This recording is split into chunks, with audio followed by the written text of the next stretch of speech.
कर्नाटक वक्फ board ने रियासत के इमामों और मौज़िनीन के लिए अच्छी खबर दी है। स्टेट वक्फ बोर्ड के तहत आने वाले तमाम मसाजिद के इमाम और मौज़िनीन को रियासती हुकूमत एजाज़िया देती है।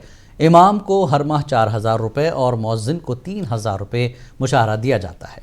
रियासती वज़ीर बराए अक़लियती उमूर ज़मीर अहमद ख़ान ने ऐलान किया है कि आने वाले बजट के बाद इमाम और मौज़िनीन का एजाज़िया बढ़ा दिया जाएगा।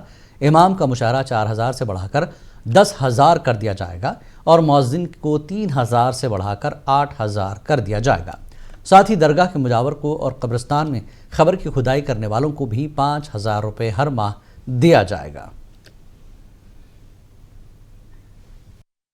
उलमा इकराम की कल मीटिंग थी, कल मुतल्लिन से और हमारे पूरी सियासती लीडरान की कल मीटिंग के अंदर ये भी फैसला लिया गया है, ये बजट के अंदर जो हमारे मौज़न और इमाम का जो तनख्वाह जो है 4,000 रुपये मौज़न का, इमाम का 4,000 रुपये, मौज़न का 3,000 तनख्वाह है, उसे एक 10,000 रुपये इमाम साहब का करना, मौज़न को 8,000 रुपये करने का इंशाल्लाह एक बार प्रपोजल दे रही।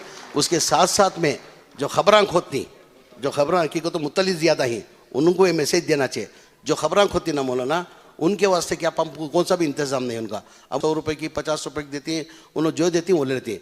उनको एक तो मिनिमम एक 3,000 तो भी पहली साल को कराना घर को, जो खबरां खोदने वाले को उनको एक 3,000 रुपये देना, प्लस ये दरगाह की मुजावरा रहती, मुजावराओं को नहीं आ रहा, बहुत सालों से उनका डिमांड है मौलाना, तो मस्जिद के मौज़ना को दे रही, इमाम को दे रही, इसे भी तुम्हें दिया तो मेहरबानी प्रपोजल देखो, उनको भी एक 5,000 रुपये देना घर को तय कर को करी। इंशाअल्लाह आप लोगों से दुआ की दरख्वास्त करते हुए